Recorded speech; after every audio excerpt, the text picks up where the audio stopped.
The True Origin of Satan, From Angel of Light to Adversary of God, Parduxi. The Introduction, Sowing the Seeds of Mystery. Beneath the flickering glow of a lone candle, where shadows dance, ancient dust settles upon forgotten scrolls, we embark on a journey into the heart of one of faith's most enduring enigmas. From the very dawn of creation, a celestial being of unparalleled radiance, an angel of light, stood among the heavenly host. Yet, within the sacred texts, whispers begin to emerge of a profound transformation, a catastrophic fall from grace that would forever alter the cosmic drama. How did such splendor descend into such profound darkness? How did the radiant morning star become the architect of temptation, the very adversary of God? Tonight, we delve into the true origins of Satan, tracing the ancient pathways of Scripture to unveil the theological tapestry woven around this most formidable and chilling figure. We will seek not to merely recount a story, but to understand the profound implications of this cosmic rebellion for faith, for humanity, and for the eternal struggle between light and shadow. Part Cox, The Deep Discovery Journey. The Genesis of Rebellion. Historical and cultural echoes. To truly grasp the emergence of Satan as the ultimate antagonist, we must first immerse ourselves in the historical and cultural landscapes from which these narratives sprung. The concept of an evil, opposing force is not unique to Abrahamic traditions, but its particular articulation in the Hebrew Bible and later Christian theology carries distinct characteristics.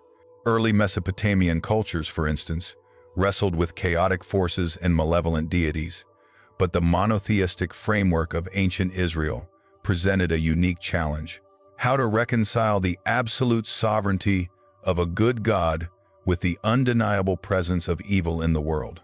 Initially, figures like the Satan in the Book of Job function less as an independent evil entity and more as a divine prosecutor, an agent of God testing humanity's faithfulness. This early Hebrew understanding is crucial. The term Satan Shatan itself means adversary or accuser, and in its earliest biblical appearances, it often refers to human adversaries or even an angelic being acting under God's prerogative. This context reveals a gradual theological development, a journey from a functionary within the divine court to the archenemy of all that is good. Decoding the sacred texts, tracing the adversary's footsteps. The definitive portrayal of Satan as a fallen angel, expelled from heaven for rebellion, is not explicitly detailed in a single, comprehensive narrative within the Hebrew Bible. Rather, it emerges through a mosaic of prophetic allusions, poetic lamentations, and later interpretive traditions that coalesce in the New Testament and subsequent Christian thought. One of the most pivotal passages often cited is Isaiah 14:12-15. How you have fallen from heaven, O morning star, son of the dawn. You have been cast down to the earth, you who once laid low the nations. You said in your heart, I will ascend to the heavens. I will raise my throne above the stars of God. I will sit enthroned on the Mount of Assembly, on the utmost heights of Mount Zaphon. I will ascend above the tops of the clouds. I will make myself like the Most High.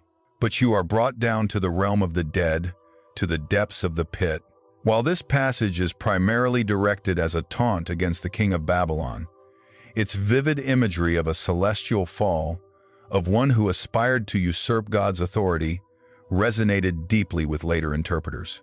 The morning star, Latin, Lucifer, became synonymous with the fallen angel. Similarly, Ezekiel 28:12-19 describes the lament over the king of Tyre, but its language again evokes a majestic, once perfect being dwelling in the garden of God, adorned with precious stones, who was blameless in your ways, from the day you were created till wickedness was found in you. You were an anointed guardian cherub, for I had ordained you. You were on the holy mount of God.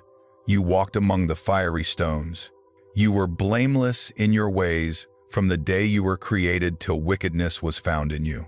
This imagery of a powerful, wise, and beautiful cherub, later defiled by pride and cast out, provided further scriptural evidence for the developing narrative of Satan's pre-Adamic fall. These prophetic pronouncements, though initially aimed at earthly rulers, were seen by later theologians as possessing a dual fulfillment, pointing to a primordial rebellion in the heavenly realms. In the New Testament, the figure of Satan is far more developed and direct. Jesus speaks of seeing Satan fall like lightning from heaven, Luke 10:18, referencing a definitive event. Revelation 12:7-9 offers the most explicit account of this celestial war. Then war broke out in heaven. Michael and his angels fought against the dragon, and the dragon and his angels fought back, but he was not strong enough, and they lost their place in heaven. The great dragon was hurled down, that ancient serpent called the devil, or Satan, who leads the whole world astray. He was hurled to the earth, and his angels with him. Here, the scattered allusions of the Old Testament converge into a dramatic cosmic battle, unequivocally identifying Satan with the dragon and the ancient serpent from the Genesis account of the fall. The narrative of his origin shifts from a mere accuser to the orchestrator of all evil, the archetypal rebel against divine authority. The hidden theological meaning, pride and the perversion of free will. The theological weight of Satan's origin story is immense, offering profound insights into the nature of sin, free will, and the very character of God. The transition from an angel of light to the adversary of God is primarily understood as a result of pride, the deadliest of sins. This being, gifted with immense beauty, wisdom, and power, chose to elevate himself above his creator. "I will make myself like the Most High," becomes the chilling echo of his defiant will. This narrative underscores the concept that evil is not a co-eternal force with God, nor is it a creation of God in its malevolent form. Rather, evil is a perversion of good, a corruption of something originally perfect. Satan, as Lucifer, was created good, a magnificent being of light. His fall demonstrates that even in the highest echelons of creation, free will, when misused, can lead to catastrophic consequences. His rebellion was an act of pure will, a rejection of divine order and love, leading to self-exile from the presence of God. This voluntary turning away from God, motivated by an insatiable desire for self-exaltation, forms the very definition of sin and rebellion against the divine order. It speaks to the inherent danger of autonomous will when unchecked by humility and obedience to the Creator. Controversies and lingering questions. The adversary's many faces. Despite the compelling theological narrative, the specific details and interpretations surrounding Satan's origin have not been without controversy and ongoing scholarly debate. One significant area of discussion revolves around the aforementioned passages in Isaiah and Ezekiel. Are they purely metaphorical, hyperbole aimed at earthly kings, or do they contain a deeper, prophetic dimension pointing to a spiritual being? While Christian tradition largely favors the latter, some scholars argue for a more literal interpretation of these texts, seeing the king of Babylon and king of Tyre as the sole intended subjects. Furthermore, the influence of extra-biblical texts, particularly the Book of Enoch, on the development of the Satan narrative is a point of scholarly interest. Though not canonical for most Christian denominations, Enoch elaborates significantly on the fall of angels, the Watchers, and their corruption of humanity, enriching the tapestry of angelic rebellion that would later shape Jewish apocalyptic literature and early Christian thought. Another perspective considers the psychological and symbolic dimensions of Satan. Is he a literal entity, or does he represent the externalization of humanity's own capacity for evil, temptation, and rebellion against moral order? While classical theology affirms his personal existence, modern interpretations often explore the symbolic power of the adversary as a representation of systemic evil or the internal struggle within the human heart. Ultimately, these debates highlight the profound mystery embedded in the story of Satan's origin. The adversary remains a figure of intense fascination, a testament to the enduring human struggle to comprehend the nature of evil in a world governed by a benevolent God. Part 3.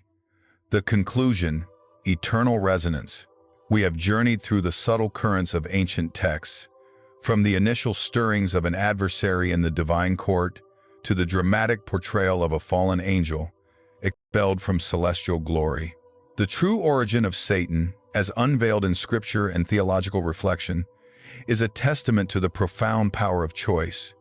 Even in the highest realms of creation, he began not as an embodiment of evil, but as a being of exquisite light, whose heart became corrupted by the venom of pride, choosing self-exaltation over humble adoration. This chilling transformation, from morning star to adversary of God, echoes throughout human history, reminding us of the insidious nature of temptation and the ever-present battle for the human soul. It is a narrative that forces us to confront not only the origins of evil in the cosmos, but also its potential within each of us. For if such a radiant being could fall from grace, what then are the vulnerabilities of our own hearts? The story of Satan's origin is more than an ancient tale. It is a timeless reflection on the perilous dance between free will and divine will, a profound meditation on the shadows that can emerge even from the purest light, and an eternal call to choose humility and obedience in the face of our own aspirations.